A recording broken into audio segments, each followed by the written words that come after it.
Hi there, it's Sam from Pootles.co.uk. Thank you very much for joining me today. Today I have a little Easter project for you. I know Easter is a while away yet, but if you're like me, you like to be prepared for stuff like this. So I've got a little pouch. So it is a little pouch. It's open at the top. There's a little ribbon holder there. Depends on what you kind of do for Easter. So as Brits, we do the giant eggs and a whole load of little eggs and stuff like that.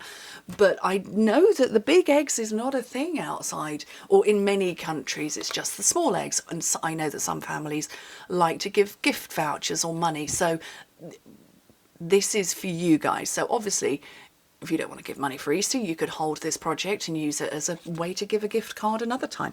I just thought it was really sweet and I wanted a really good excuse to make a little bunny. So first things first, I'm going to do some stamping to get my bunny and my detail here all dried out before, because it's not going to fit on there. Let me use this scrap. So that I can colour afterwards. So I don't remember writing down what size this is. So this is 7 by 7 centimetres, so 2 3/4 inches. Yeah, so I want to get that done. I obviously will build the bag with you in a minute, but I want to get my black memento ink dried up first before I do anything else. So let me get a big block and my memento, and I'm going to show you a cheats method in a minute. So bunny there, which obviously matches the little bunny punch. Oh, it's so cute. Rabbits are my very favourite animal in the world. So I know I need that. I am, however, highly allergic to them. Extreme allergy to them. Not a death allergy, but the whites of my eyes puff out so bad, I then can't close my eyes, which is a real shame. Obviously, I absolutely love my cats as well. I didn't tell you at all what I had done there. Let me stamp, and then I will explain what I did. And give it an opportunity to try. But yeah, tragically allergic to rabbits, which was a shame. When I had rabbits growing up, we thought it was hay fever. Okay, so what I did, I decided that I wanted to have this greeting and the Easter eggs and the flowers. So I took my piece of paper. I need to cut off another bit of 3 by 3, or 7 by 7 I should say, shouldn't I? So let me cut that off. Hope I could still punch that off. So I took my piece of cardstock and I laid my block over the top of it, and then I positioned the words where I wanted them, just like that, and my little Easter eggs underneath, and that meant that I could stamp. Now, the reason I'm showing you that is that you might want to do lots of these, and you're not going to want to have to set up,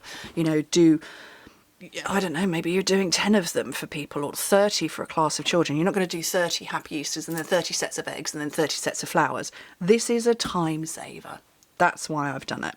That's why I've showed you that. Right, so let me scooch those out of the way. Let those two dry.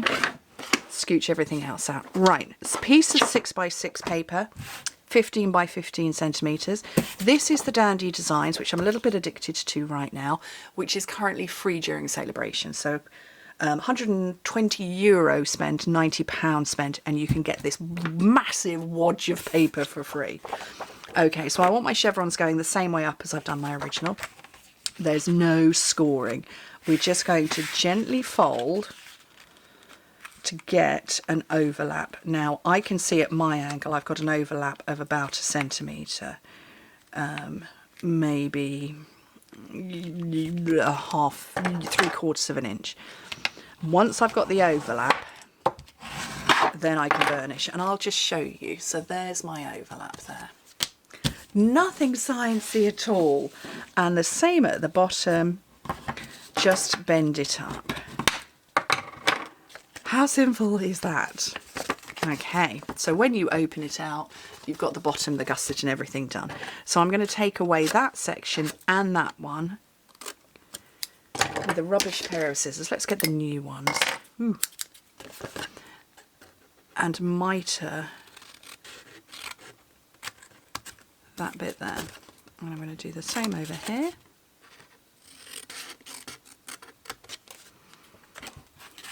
So I'm left with that shape. And when you fold it all over, you can bring up the back and it's going to keep it closed nicely. Or you could fold it over that way, whichever way you want to go. So I'm going to put some tear and tape on there.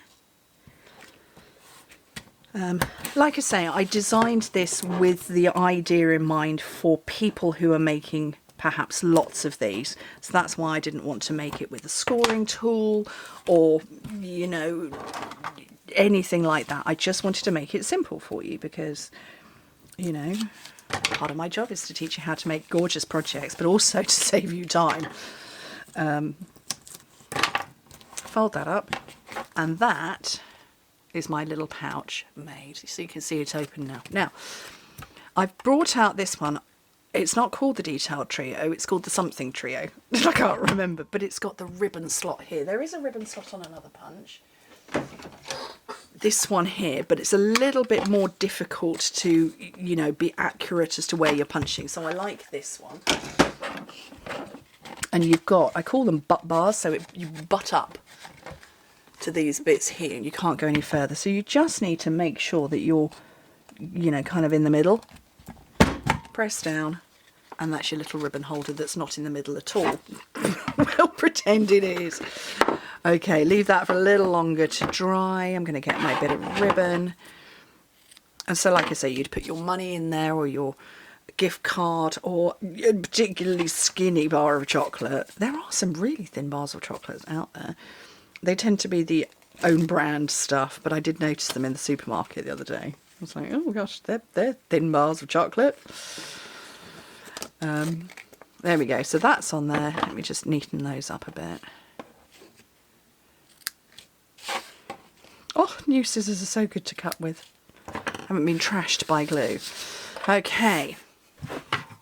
Let me zoom in because I forgot to the last time I was doing colouring. So I want to colour my bunny. What colours have I got here? Light crumb cake and dark crumb cake for my bunny. And there's no sort of science to it. I tend to just, you know, go round. I think there's lots of folk who are a little bit scared by blends. Don't be scared. They're good. They're good. I love blends.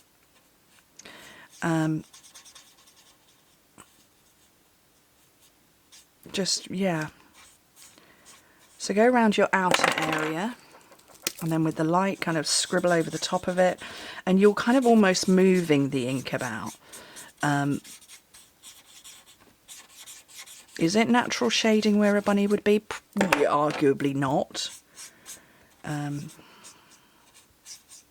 I did say in a video the other day that I kind of like cartoony animals.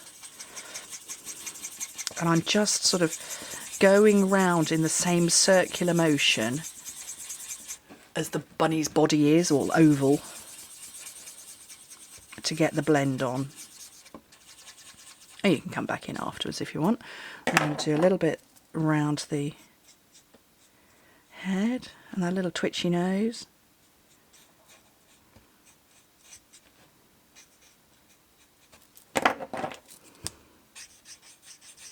And you're just sort of almost going backwards and forwards with the light and the dark and the light and the dark, really. Come back in here. And then colour up that ear.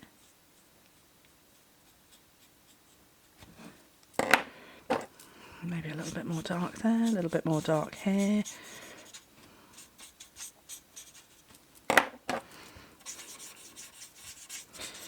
And that's how you kind of get the blend going. Clever, huh? Right, let me just get the right lids on the right ones. So I'm going to take a little bit of light flirty flamingo for that ear. That's very bright. Oops. Oh well. And then I'm going to colour in my Easter eggs now. And just, you know, I'm using this as sort of a colouring in tool now, not so much the blending tool. I like the colouring in that you can do with blends. And we'll have check Easter eggs. So yeah, here in the UK, and I genuinely don't know if it's other countries, we have huge, great big eggs, chocolate eggs. They're hollow. And back in the day, when I was younger, you would have the sweeties inside the hollow egg. But, you know, not anymore, unfortunately. They tend to be next to the egg or part of the packaging. These days, oh gosh, this is bright. I think I did pastels on my original one. I'm doing bright ones now. But yeah, so we have these, I mean, they're huge. They're great big eggs. And yeah, they, hollow chocolate eggs, huge, great big things. And, you know, I will get one for each of my boys. My parents will perhaps get a slightly smaller one for my boys. You know, aunts or relatives, but we also buy them, you know, bags of little mini eggs as well. Actual mini eggs, you know, the ones that I mean. But also small eggs and things like that. So yeah, we tend to gift actual eggs, not so much, you know, money or presents or things like that. But I don't know if that's a uniquely British thing. Let me know. Tell me in the comments what your country does for Easter. I do know of folk who've got great big families, and you know, every aunt and uncle wants to give, you know, an egg at Easter time, and so the families have said, well, you know, perhaps could you do vouchers instead? And I absolutely understand that. I've got 2 brothers myself, not that we do the egg thing with our children. For that very reason. I'm just using Wink of Stella, you know, to give a little fluffy bunny glitter on this white bit. Yeah, so yeah, I think Easter is Easter gifting is what you make it. Right, let's zoom out and attach all of this to my project, which I've lost. It's here. It's here. So I'm going to put some adhesive on the back there, and I'm going to tip off to another angle. Oh, I haven't punched it out. Oh, I've done all of that colouring. I've best punch this out straight. Oh, God. Oops.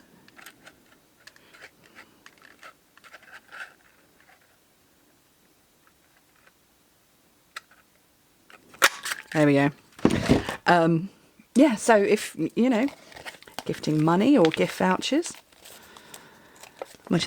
can never be too much chocolate, except it gets to the children going back to school. My boys have 2 weeks off school over Easter, or my boys that are still at school, and it gets to sort of like 2 days after they've gone back to school. I'm like, right, you eat this lot or it's going in a chocolate fondue. They eat their eggs. There you go. What do you think? So like I say, if you don't want to give these as Easter, they make great gift pouches just in general. So obviously switch out your pattern, but easy to make a lot of these in one go. See? I hope you like them. Anyway, thank you ever so much for joining me and listening to me waffle on about Easter eggs. Anyway, hope to speak to you soon. Bye.